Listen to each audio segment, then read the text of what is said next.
This is our last lecture for the school year. This is one of our citizen science lectures for the Biscayne Community Foundation.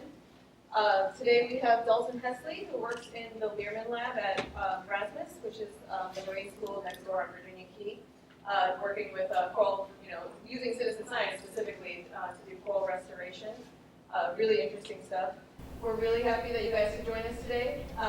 Again, if you're interested in our lectures, we do have an email sign-up sheet at the back. If you sign up, I can make sure and put you on our email list to let you know when we have them. And we'll have other programming over the summer, but then we will start up again with our regular monthly lectures in September. And if you have any questions about the program, if you want to know anything, feel free to ask me. And with that, Dalton, I'll hand it off to you. Thanks, Ramya. I appreciate the introduction. So, thank you guys all for coming. It's always a special opportunity to talk to the Biscayne Community Foundation and their community members. So I hope you enjoy the talk. As she mentioned, my name is Dalton. I am a research associate at the Rosenstiel School. So in addition to our Coral Research Lab's activities, I manage Rescue a Reef, which is what you can see there. And Rescue a Reef, as she mentioned again, is just a way for us to better engage the public, right? Because a lot of times in the scientific community, you conduct studies, you publish your research findings, but it doesn't always make it to the larger audience, the community, to Miami. So we designed Rescue Reef to be a citizen science project to better connect with those individuals. So I'll go over a little bit of that today. First, I wanted to show you guys a brief video of what it looks like offshore for us. So I was actually diving about 3 hours ago. I just came up, so I apologize for that, guys.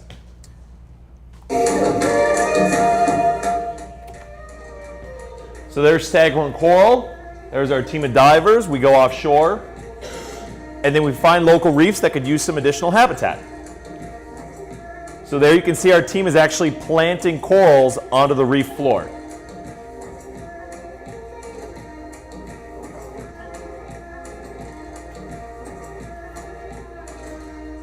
Which is pretty neat, if you ask me. So to take a small step back, I wanted to first familiarize everyone with the importance of corals, because some might ask, okay, why are you restoring them? What's wrong with them, and why do we care? So the first being that corals are very important ecosystems. They're very diverse, they're found around the world, and a lot, millions and millions of people rely on them for their livelihood. It's really how they have their jobs, they feed their families, and how they learn about the natural world. So to delve into some of that, the first big thing is coastal resilience. So that's extremely important here in Miami. Coral reefs offshore, that barrier that they create, their structure offshore, that's our first line of defense. Not only for large storm events like Hurricane Irma, but also for everyday wear and tear. Because wave energy coming offshore is really intense. And if it weren't for those coral reefs, our shorelines would likely erode. The next is fisheries, which is food for millions of people around the world. So as many of you know, fish rely on coral reefs as part of their habitat for feeding, for shelter, or for mating. The next is that essential habitat is not only important for the fish we consume, but really all marine life. 25% of all marine life utilize coral reefs at some point in their life cycle, which is crazy to think about because there's tens of millions of marine species, so 25% is quite a bit. The last is provide jobs. So things through tourism, fisheries, recreation, or research like us, it's a huge economic driver for South Florida in particular, where around $80 million per year is contributed to our economy from coral reefs. So if we lose these resources, we lose all the above. So actually, if you equate all of these, it ends up being $375 billion per year around the world. That's crazy to try and wrap your head around. So it's a huge resource that we really need to make sure we conserve. So to identify exactly what corals are, we now know how they span the world and they're vital for our livelihood. What really are they? So I like to use this comparison here. Think of like downtown Miami or Brickell with these high-risers, right? They all have balconies. So if each individual that lived in that apartment walked out to their balcony and stood on the balcony and started waving their arms, each one of those individuals is a polyp on the coral colony. So that's how you can consider a coral. So sometimes you swim up to a coral, you see it on TV, and it's this big rock, right? Or a large branch. So you look at that and you're like, oh, that's a coral. But it's a lot smaller than that. The individual is tiny, microscopic, and that individual, as a colony with all of its neighbors, build the entire structure. So the fact that we can see coral reefs from space is pretty incredible considering they're built by these microorganisms. So to dive in a little closer, these are 4 common species you'll find in South Florida. The top 2 being branching corals, a finger coral in the bottom left, and then a brain coral in the bottom right. I want to hone in on the top right coral called Acropora cervicornis, or Staghorn coral. It's actually threatened here in South Florida at risk of extinction because of a number of different stressors, but it's one of the main corals we work with to try and restore. So I wanted to zoom in though to show you guys this coral up close. So look at that, all those branching structures, that's the coral colonies. But if you zoom in, that's what the individual looks like. So you can see how beautiful these polyps are, and they look similar to like a jellyfish. If you took a jellyfish and turned them upside down, it would look a lot like a coral polyp. So to take it one step closer, here's a split image of a coral polyp, the anatomy of a coral polyp. So you can see there in the middle they have a gut, like a stomach, where they put their food. They have tentacles, a lot like the jellyfish I mentioned. That's for grabbing things in the water column. But the right image is showing that if you go to that microscopic level, they actually have algae living in their tissue. So it's really a special organism. The coral polyp is an animal, but it builds rock that we consider a coral reef, and it houses a plant or an algae in its tissue. And that's really important actually, because up to 95% of all the energy corals need are actually provided to them by the algae that's living in their tissue.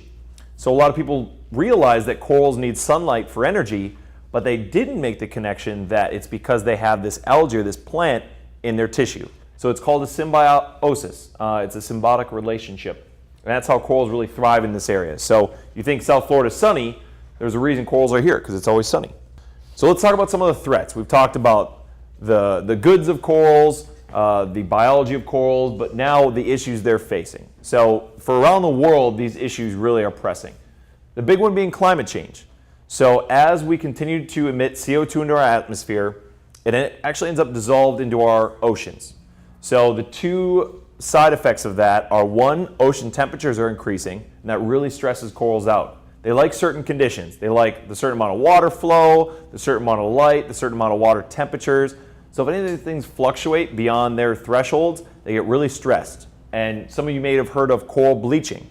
If you've seen the movie Chasing Coral, it talks all about climate change and coral bleaching. So that's one of the issues. The other being ocean acidification. So all that CO2 in the water is changing the chemistry of the ocean. It's actually becoming more acidic, kind of like Coca-Cola. You know, Coca-Cola's got kind of like an acidic burn when you drink it. That's what's happening to our ocean. Some of the other ones are overfishing. So that's as simple as us harvesting more fish than is sustainable, and that tips ecosystems in the wrong direction. The next being disease. While it's poorly understood what the causes of disease are, it is prevalent. We're seeing a lot of disease outbreaks. We know that there's synergistic effects like pollution, sedimentation, and ocean warming. So basically what that means is a lot of different variables are causing increased disease, which is bad for corals. The last being coastal development. I would assume most of you can understand that here in Miami, we've built on most of our shorelines. And that actually really does impact corals. The takeaway message is that these are all combined. So each of these has an effect on the other, so it ends up being a feedback loop. The last point being that these are both natural and human-induced stressors. So we can actually have a positive influence on corals because we're part of the negative influence at this moment. So to touch on briefly that coral bleaching I had mentioned, this really lays it out for you. If any of you have seen this image, it's really striking, where you have these beautiful color corals, but then you have these stark white corals right next to them. And that's typically a bleached coral. So what happened was ocean temperatures were abnormally high or abnormally low for an extended period of time, and that coral was stressed. Remember, I said they like certain conditions, so they were stressed. What they end up doing is expelling that algae that was in their tissue, which is a huge problem for corals because 95% of their energy comes from that plant. So when they expel that plant, not only do they lose the food source, they actually lose their pigmentation, their coloration. So that's why when you see a bleached coral, it's white. It's still alive, it's just completely see-through, translucent. It frequently leads to death, but corals can recover. And that's some of our research, is how corals that recover from bleaching events are actually stronger because of it. I want to show you a map of where coral bleaching events are happening around the world. As you can see, it's everywhere, with most concern being the fact that Florida and the Caribbean have a ton of bleaching events. So in terms of worldwide bleaching, we have some of the most significant bleaching events. And the reason that's a problem is because upwards of 50–60% of these corals can die in one summer. And that's just too rapid for them to hopefully rebound. So that's where some of our research is coming into play. The other thing I mentioned was ocean acidification. So you can see here through this progression what will happen if the oceans continue to become more acidic. Essentially, corals will dissolve. As you can imagine, things that are acidic, they dissolve things, right? Corals build calcium carbonate, which is close to chalk. So if you thought about putting chalk in a cup of Coca-Cola, it'll dissolve. So we're not quite there yet, but that's what we're progressing towards. So not only are corals disappearing because of bleaching events and disease outbreaks, but they're actually having difficulty even building their skeletons. Overfishing was something I mentioned, but that one's fairly straightforward. All we have to do is dial back how much we're taking from our reef ecosystems to hopefully avoid any of those crashes. It's just harvesting at an unsustainable rate, with it making an unbalanced ecosystem. So the easiest way to think about this is actually parrotfish. Are you guys familiar with parrotfish? They have big buck teeth. They're very beautiful, but they go around and they'll graze on the reef floor, specifically algae. So big turfy algae, kind of like grass and weeds and stuff. They'll mow that down. But if you're harvesting this parrotfish at an unsustainable rate, then that algae flourishes and it'll simply outcompete coral for space. Simple as that sometimes. So simple solutions are available, which is what I just stressed. It can lead to these algal-dominated reefs because algae just flourishes at such a faster rate than corals. It shifts an ecosystem in the wrong direction. So in disease, I'd mentioned that it's poorly understood, but it has that interactive effect. So things like pollution, sedimentation, ocean warming, acidification, those all stress the coral out, which make them more susceptible to disease. It's a lot like if your immune system is shot or is being affected, you're more likely to get sick. It's the same for corals. If they're overly stressed, they'll be more likely to get sick. So we have to try and work on those outside variables to kind of lessen this problem. Disease is especially important to us because it's actually what led to these corals we work with being listed as threatened on the Endangered Species Act. So in the late 1970s, there was essentially a crash where a disease outbreak came through and devastated populations to the point they were on brink of extinction. So they were listed as threatened, which put protections in place and allowed us to really do our restoration work. And then finally, Costa Development. So this image kind of speaks for itself, where if you're building on these shorelines, you're kind of disrupting that connectivity because coral reefs actually rely on both seagrass beds and mangrove forests for kind of their nutrient cycling.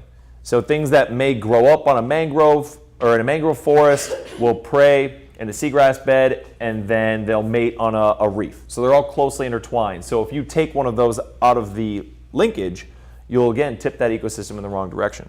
To look at the hard numbers behind everything I've been talking about, the first is that 1/3 of all coral species are at risk of extinction. That's a massive amount of corals that are at risk of extinction. So some of the ones we work with are those very corals. The next being that 3/4 of coral reefs, general coral reefs, are threatened, meaning that they're actively declining, which is a large portion of the coral reef ecosystems around the world. In the Caribbean is one of the main ones being pressured. Looking specifically at the Caribbean for these last two bullet points, is that we're losing these massive keystone species. So a keystone species is a species that kind of creates an ecosystem. It's the reason the ecosystem exists, and that's coral reefs. So when we're seeing these disease outbreaks and these bleaching events, we're losing some of those keystone species that are building the reef structure. So if we continue to lose them, nothing will build the reef structure, and we'll lose those resources. Which I've mentioned a time or two that several species are now listed as threatened under the Endangered Species Act because of these, and that's really where we get into our line of work, coral restoration. Thankfully, active reef restoration has been able to act as a short-term solution for this decline. So, the future of corals. I've talked a lot about the bad just now. The future of corals is looking good. I wouldn't be pessimistic about it. But it will be determined by three things. The first is societal actions. So that's us.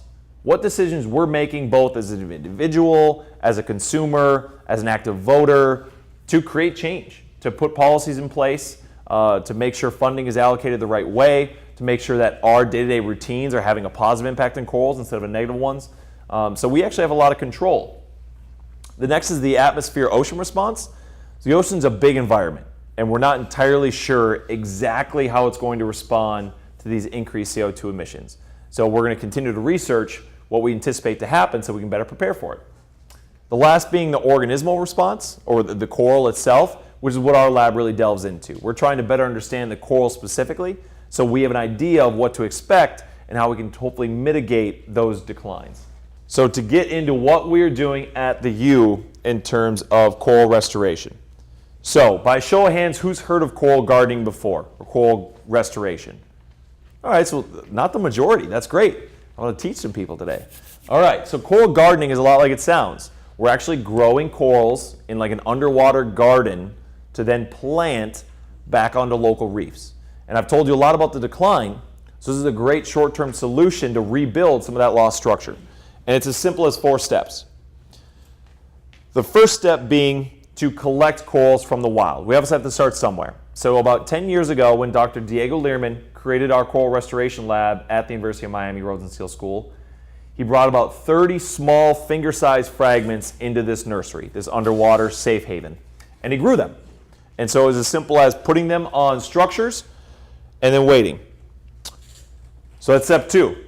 You're just trying to grow these corals out as fast as you can, right? The good thing is they grow really quickly. So if you see on the top image on the right, that's that Staghorn coral I mentioned earlier, mounted on what we call pedestals. And about 8 months later is the bottom image. So you can see they really flourish. They like blossom. And now we have all this new tissue to work with, these new fragments to work with. So once you grow them out in sufficient amounts, you'll then trim the corals. You'll just take wire snips and you'll cut some of these branches off to either A, move to another spot in the nursery and let those grow out, or B, transplant back to the reef, which is the final step of our process. And this works really well. It works for a number of different species, and it works in a short amount of time compared to what you would see them grow in the wild. So to talk specifically on Staghorn coral, which is about 80% of the coral that we work with, it's a fast-growing branching coral, which makes it very important for reef building here in the Caribbean. It's one of those keystone species I had mentioned. So that branching nature is really essential for habitat. So a lot of the nooks and crannies it provides are utilized by these small fish and crabs and other organisms. And you can kind of see that in the image to the left. To put it into perspective, I have a little branch of Staghorn coral right here. So it's the fastest growing coral in the Caribbean, right? And it will grow 10 to 15 centimeters per branch per year. So to visualize that, in 1 year we'll see this kind of growth all over the coral. Not to mention the additional branches that will be resultant from those. So that's really, really fast. In comparison, a brain coral, like one of those rock corals that you're probably more familiar with, will only grow 1 centimeter per inch per year, a fraction of these branching corals. So that's where it comes into play that we can really ramp up our productivity. So to visualize this, here are, I think, 10 finger-sized fragments that we put on these pedestals, and then 8 months later you can see they start to develop these branches, right? So then we came in and we fragmented off the top of these colonies, and they grew right back even quicker than before. This is actually called pruning vigor. So by harvesting coral from those branches, it actually accelerates their growth and reproduction. So you can imagine we're able to just repeat that process over and over and over until we have thousands of corals, which is really where we're at today. So to see it visualized on the reef, here you can see someone that's collecting the coral from the wild. Then after they've grown out in our nursery, they're about to harvest a fragment. They'll put it on the pedestal. They'll let it grow some more, until we're finally ready to transplant it back to the reef. And so there again, you can see a finger-sized piece of coral. And then that might be kind of hard to see, but that was a ship grounding that we filled with the Staghorn Coral, and a year later, we pretty much rebuilt that structure. So here are a few different designs that we use for coral nurseries. The top right corner actually being the structure we use. It is a coral tree. As you can imagine, I mean, it's because it looks a lot like a tree. So we're able to actually just hang those corals from the arms of that tree, and they thrive. They do really well. They have the right amount of light flow or nutrients. They're able to get some active feeding. It's really an ideal habitat for them. But not everyone has the same resources we do, so all through the Caribbean, they're able to use anything they get their hands on. They have ropes, they have buoys, they have empty soda bottles, anything that they can attach the coral to, it will grow. So that means that this is translatable to anywhere through the Caribbean without a need for extensive resources. So what are the goals of coral reef restoration? What are we trying to achieve? The first is to minimize our impact on the wild, which thankfully we've got to that point because now we don't have to harvest from the wild anymore. These corals are all in our nursery, so we can go and collect hundreds any day of the week without ever losing that standing stock. So we've achieved that one. The next being to maximize our productivity in the nursery. So we wanted to be able to then grow these corals as fast as possible in high enough numbers, which we've really achieved as well. We've learned the best techniques for growing them, so now we can get thousands of corals grown every year.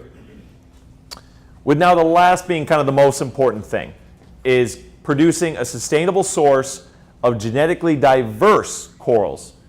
Because the important thing to remember is that when we're fragmenting these corals in half, they're identical twins. They're the same people, right? So if you plant 1,000 of me on the reef, that's actually not very good for an ecosystem. Whereas if you plant 1,000 of us on the reef, we're very diverse, that's a lot better for an ecosystem. So we don't have 1,000 different individuals, but we have around 40. So we maintain those 40 different individuals and then have a wide array of them when we outplant on the reef.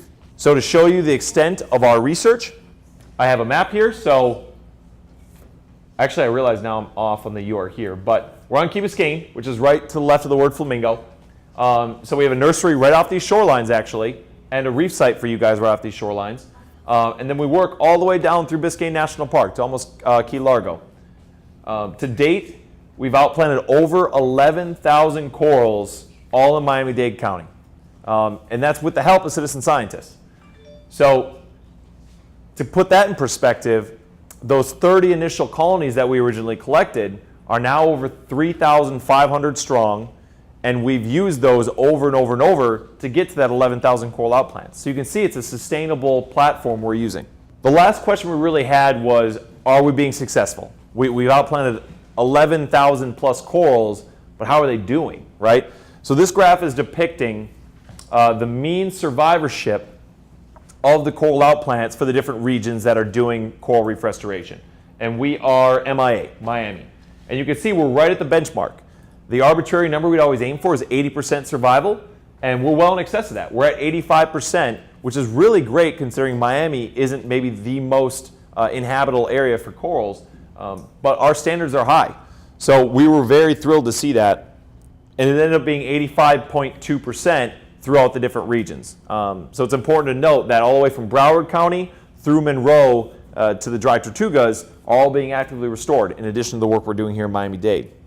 So the exciting project now that we're working on currently is funded by NOAA, right across the street on Virginia Key, with the goal being to identify coral genotypes that are more thermally tolerant, meaning they're less prone to bleaching, and also identify ways to create more hardy individuals. So deliberately making corals that are less prone to bleaching, because that's really one of the biggest issues we're seeing locally. The goal amounting to 10,000 coral outplants in the next 2 years between 7 different sites, with the aim at being improving coastal resilience. So we want to build that shoreline protection that we're at risk of right now.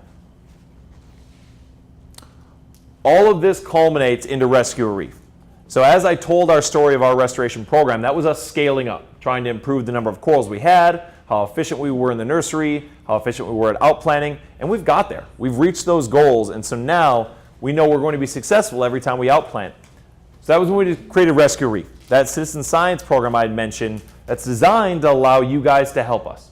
We're opening the doors to the general public saying, if you want to learn and engage us, you have the chance to do it now. So we host public seminars, we do school group visits, we'll go classroom presentations, and then we host these expeditions where the general public can join us on the boat to learn more about our research and our restoration, and then actively help us restore local reefs. In fact, the Key Biscayne Community Foundation funded one of our restoration trips a year and a half ago and has a site specific to you guys that we're actively building. So to take you behind the scenes to see what one of these expeditions are like, on the first dive, we'll kind of orient you guys so you guys know exactly what we're doing, what tools you'll need and the techniques you'll need to use, and then we're underwater. So this is what our coral nursery trees look like. I brought a small model right here. They're just made of PVC pipe, honestly, and then fishing line. So what we do is we'll actually find a sandy spot on the reef floor, and we'll drive these anchors into that sand, and then there's a buoy at the top of the nursery structure, and so it kind of just holds place in the water, but it's able to kind of sway a little bit and spin so those corals can get the water flow they need. But it's a lot larger than that model. These images here are about as tall as I am with arms as long as mine, and so can house 120 corals. So the image on the left is a new nursery tree that we had just installed and hung 120 corals on, and then 6 months later you can see that thing is crowded. There's a lot of coral cover. And so it's our job to just keep up with it. They're growing so fast that we need to go and actively collect and prune to either move to another nursery spot or outplant. So after we're in the nursery and we've worked a little bit for measurements, photographs, sampling, we'll then collect. So you guys will work alongside of us to actually collect corals that we're going to be transplanting back onto a local reef. So here you can see some of our citizen scientists at work. For outplanting, this is the fun part. Actually attaching corals back to reef habitats is the best part of my job by far. And here you can see people working on that. I brought another model to try and illustrate this. So if we pretend this is our reef floor, cement, we're actually on scuba gear, and we're going to go down and we're going to drive nails into the reef floor, hammer and nail underwater. Once that nail's firmly in the reef floor, we'll then zip tie the coral right to that nail, which you can see them kind of working on that there, with the bottom right image being the coral that's finally attached to the reef floor. So then to see the finished product, on the left here we have a tiny coral fragment that's been attached to a nail about the size of our pinkies, and then 3 years later the image on the right. You can see that's about the size of a beach ball. And again on the top and bottom, that was an outplant actually by a citizen scientist, and then a year later you can see that guy's really growing. So citizen scientists, in addition to the 11,000 corals we've outplanted, citizen scientists have outplanted over 2,500. So that's a huge contribution to our research and restoration, and significant for Miami-Dade. So I had another video to show you of an actual expedition with our team. So we partnered with the Scuba Club. We worked with our team in the morning to train them, and then they were offshore with us. So there you can see they're cleaning the nursery structures, trying to get that overgrowth off, barnacles, because the corals really like a happy, healthy tree. So we work to clean those as much as we can. Then we'll collect a number of fragments to bring back up to the boat before we head to our restoration site. So here you can see one of our scientists kind of showing the techniques firsthand for then the citizen scientist to pick up and continue. So here the citizen scientist is working to drive the nail into the reef, and now they're zip tying the coral to that nail. So the special part about this coral is the fact that it grows so quick, right? I mentioned it's a fast-growing coral. So once you attach the coral to the nail like that, after about 2 or 3 weeks, that coral will begin to both grow over top the nail in the zip tie and cement itself to the reef floor. After about 2 or 3 months, that coral will have completely encased the nail in the zip tie and have actually cemented itself to the reef floor, so it's secure. It's like we were never there. And a year later, this little guy, if we outplanted this today, would have been completely attached and will be roughly the size of a basketball. So on that particular day, we outplanted 100 corals, if I recall. So a year later, that was 100 basketball-sized corals that weren't on the reef before. So to show you our numbers, we have 28 expeditions with Rescue Reef, at 11 different restoration sites with over 300 citizen scientists joining us. And that's slightly outdated because we went out Wednesday. So we're over 2,000 corals now outplanted by their team, which is really incredible to think that these are individuals from the community that are just showing an interest and want to help have transplanted 2,000 corals here locally. So a new addition to our rescue reef program is a recent publication we had. So we wanted to do a research study to see, okay, the main goal of Rescue Reef is to educate. We want to teach people about corals, why they're important, and then give them the chance to contribute, right? But we were interested to see, are they successful? Are they outplanting corals at the same level that we are? Remember, 85% was kind of our benchmark. So we did a study. We simply had citizen scientists go out and outplant 50 corals, mirroring our techniques, and then we went out the next day and we outplanted 50 ourselves right next to them. And we just tracked their survivorship to see what we found. So there was 3 main takeaways from that. The first is that citizen scientists can make a significant contribution to research. The second being that citizen science itself can act as a vehicle for education and create engaged stewards. And the third being that citizen science can actually help you bridge that gap. It can bring the community to the scientists and can actually support your research moving forward, which is an important contribution. I didn't put the number here, but when we compared the efficiency of the citizen scientists to the scientists, they actually did a little bit better job. Their survivorship was at 86% and ours was at 85%. So bravo to the citizen scientists for outplanting the scientists themselves. I also wanted to shine a spotlight on groups like the Biscayne Community Foundation who sponsor us directly. Not everyone can come on the boat with us, but there are other ways to get involved. And so I mentioned a little bit ago that the Biscayne Community Foundation took it upon themselves to sponsor one of our trips. So they allowed the Biscayne community to actually come on the boat with us, go diving, create a site that they can call their own, and then invite their family and friends back to the dock afterwards to learn more about it, which is a really unique opportunity for people to ask questions because it's not every day you have these hot pressing issues that you get to talk to people about. And then there's other groups like Rock the Ocean, who's a nonprofit based in music, who will actually sponsor a reef restoration site. So they're actually saying, hey, we would like you to simply just build more reef structure because we realize the importance. So we'll go in and we'll actively build sites in name of different organizations. With that, I'd like to take a moment to thank the individuals and groups that made our research study possible, and then also thank our sponsors who made some of our different outreach events and educational activities possible. And then open up for questions. Yeah? When you have that reef, can you get any type of reef you want, or is a special one? That's a good question. So he's pretty much asking, how do we choose our reefs? We look at 2 things. The first being the historical record. So was there Staghorn Coral there, or was there Elkhorn Coral there before that's no longer there? And if so, why? Or is there still Staghorn Coral or Elkhorn Coral there, but we could just use additional amounts? And typically we aim for reefs that have some wild colonies still present, but just need significantly more. But we'll never just pick a random reef and outplant there because we want to make sure they're going to survive. So it's pretty deliberate. How far offshore are they? That's a good question. So our coral nurseries, how do we choose those? A lot of that is scouting as well. What we'll do is we'll look for a reef that we feel Staghorn Coral would do well on and try and locate a sand patch nearby.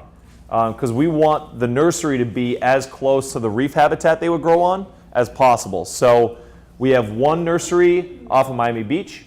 We have one nursery right off of Key Biscayne, about 2 miles right off the shoreline, and then 2 south of here in Biscayne National Park.